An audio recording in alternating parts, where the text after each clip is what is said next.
Cece doesn't say blah, blah, blah.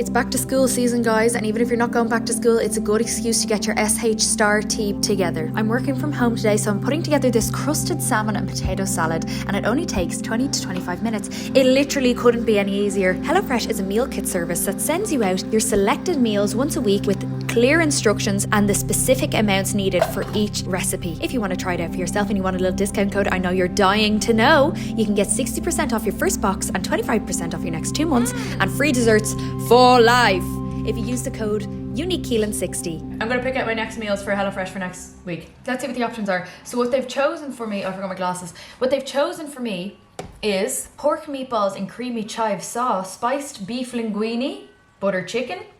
Okay, let's see what else they have. Change meals.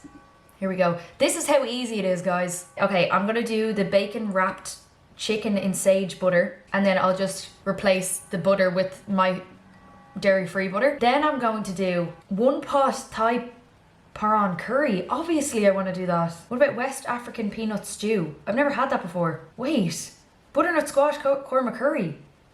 I want to do that actually because I love butternut squash. Oh my, wait, there's so many vegan options. Roasted chickpea and, no, I don't like cauliflower. Okay, and it's climate conscious.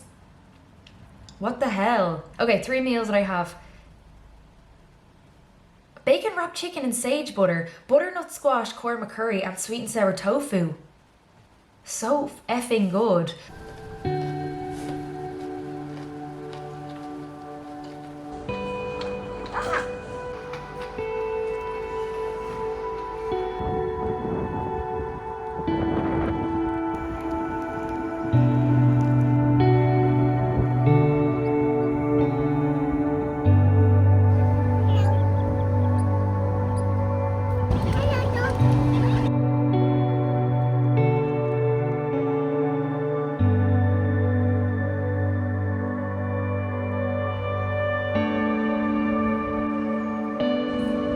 You want your crepes?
last video, I said I'm real proud of myself, I'm smug. In my last video, I said I wanted to get up a bit earlier, and I have been getting up earlier. I got up at 6 this morning, I've been getting up 6 midweek. It's basically because I felt that my body was getting really run down, and my whole battle is between getting enough sleep while also having time for myself. It's hard to get a balance of the two, and I think because I'm always like, I need more sleep, need more sleep, but it's actually making me more lethargic and tired if I like have to start the day in a rush, if you know what I mean. So I've been getting up at 6 in the morning, doing some journaling and reading from The Artist's Way, and then I will just read a book that I'm like for enjoyment, you know what I mean. These are more exercises to make myself feel a bit better and to help with my creative juices and my creative flowing. The nature of my job, even though it is creative, because if you're working with brands and doing ads and all, that like strips every bit of creativity out of me. I also do apologize just for the amount of ads. The busiest seasons, I suppose, for sponsorships is always back to school season, Black Friday and Christmas.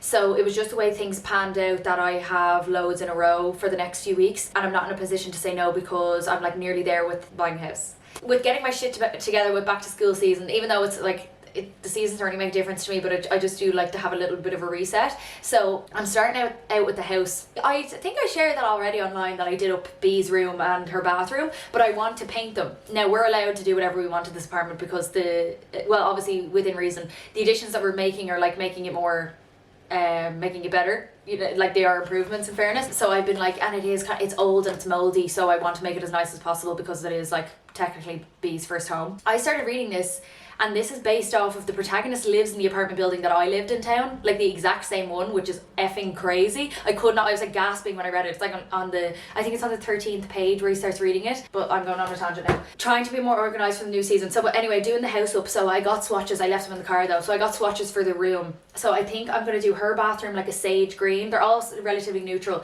And then for Jason's ensuite bathroom, there's a bit of an issue in there because there's not enough ventilation in that bathroom. So a lot of the paint is peeling off. So if anyone has any tips for that, now I have been Googling, you have to get some sort of treatment to scrape it off, so it's just like a whole fucking ordeal.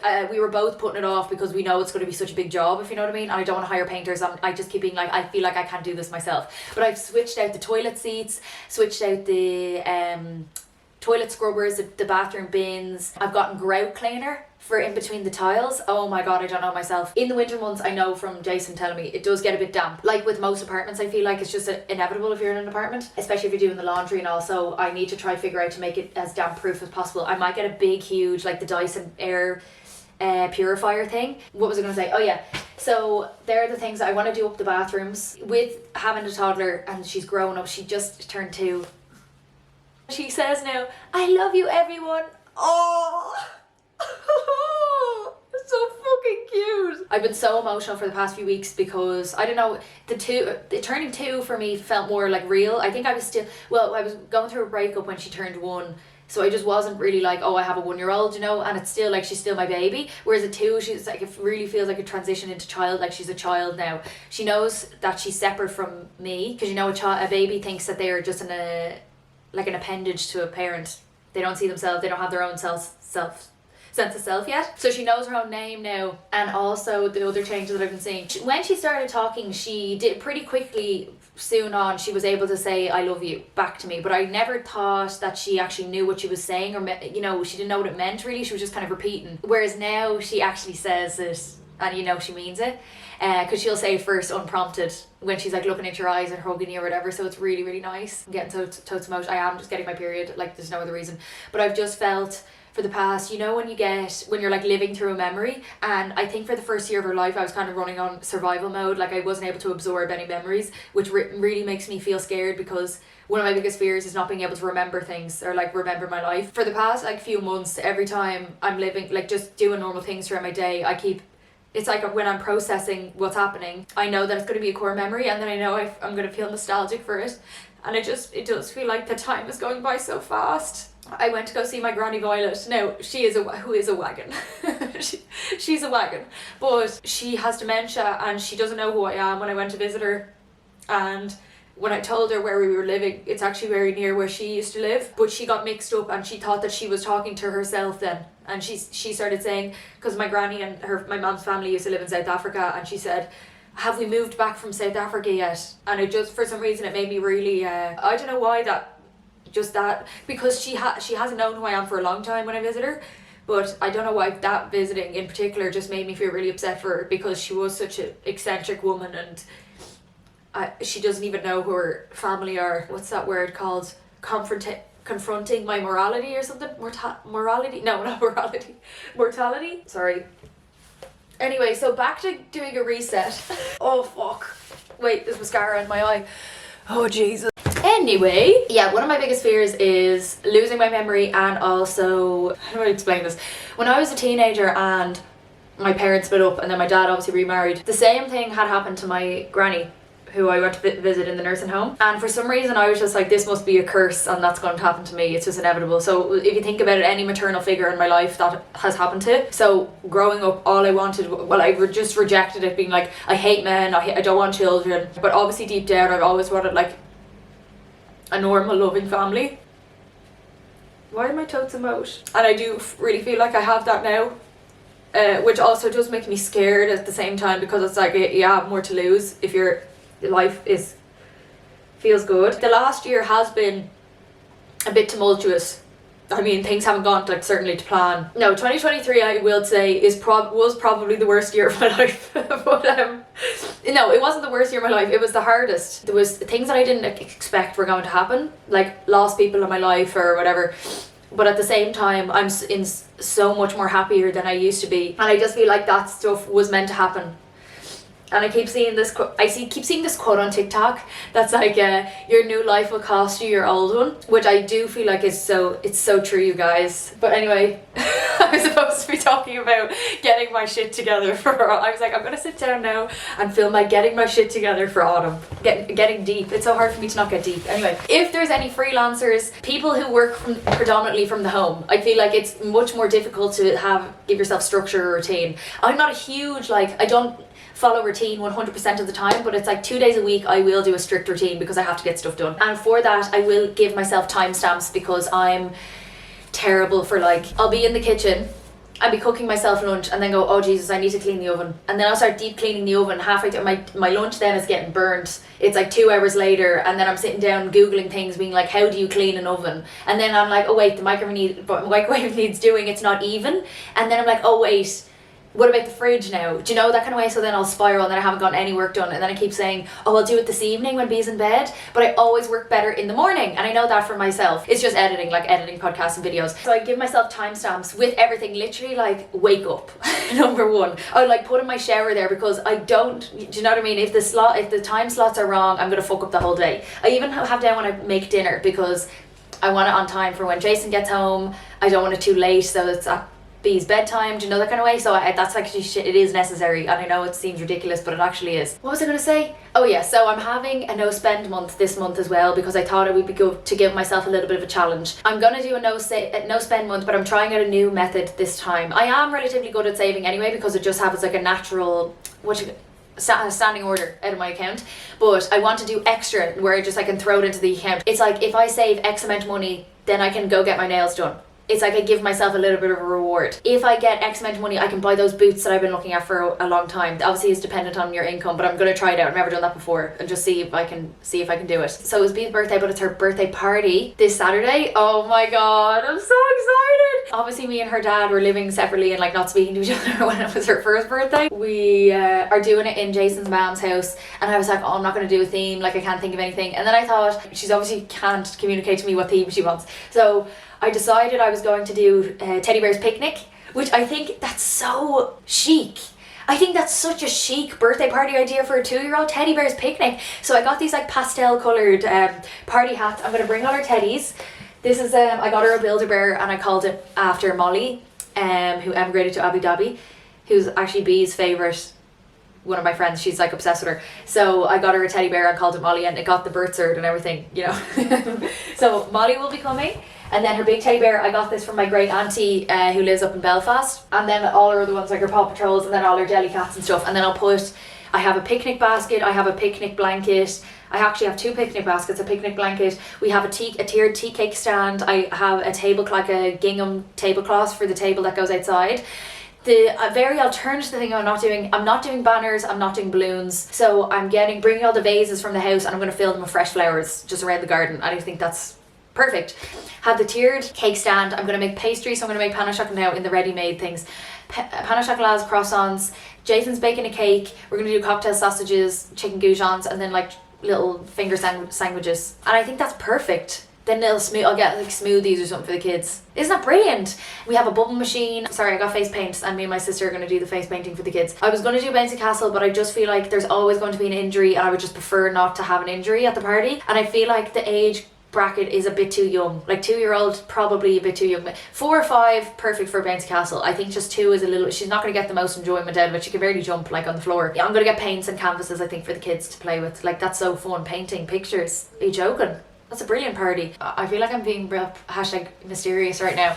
Instead of just in this videos, but I feel like in my previous ones I've been #mysterious. I did share so much of my like newborn experience because I was used to like sharing my whole life online all the time, and I just wanted to do that once I had my baby as well. Which in hindsight I probably shouldn't have shared as much as I did. I found the newborn phase so tough just because it was so demanding in terms of like physical contact and breastfeeding and everything. You have no autonomy or like independence at all from the breastfeeding. You have to bring your baby everywhere. I had to organize, like it was tough for me to go to the dentist, you know, all these things that you wouldn't even think about, and I just wasn't prepared for that. I think the worst part of it is just that I had no idea that it was going to be like that. Maybe that's because I was following mommy bloggers who were like posting 2 days after they gave birth out with their buggy, like, you know, just having a normal life again. But now the age that she's at, just to counteract those bad vibes, I just want to say this is like the best.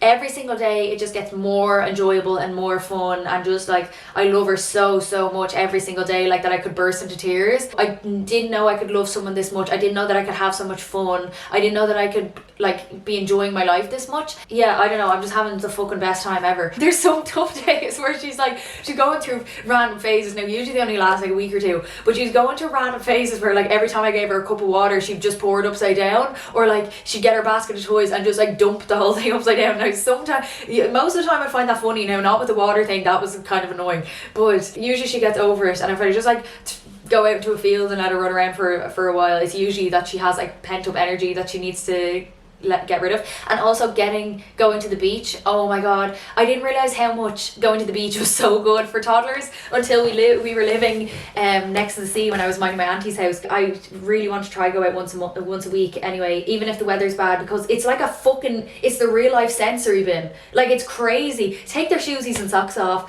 leave the buggy out in the path so you're not bringing sand into the house, have a towel ready, a bucket of water to wash off their feet before they go back into the car. But like making sandcastles, running your feet into the water, like it's fucking brilliant. Nervous system regulation for the cold water therapy, cold water exposure, playing with textures and shape recognition with the sandcastles and the shoveling. Surely that's like a fine motor skill. It's fucking brilliant going to the beach. Oh my god, it's actually such a privilege to be able to live near the sea. And then it was such a sore to head for me if I was going sea swimming. Oh my god, I can't get over how good it was, and now I'm actually missing it. I better go edit this. I've been talking for too long now. Okay, thanks so much for watching my little, I had a moment there, sorry.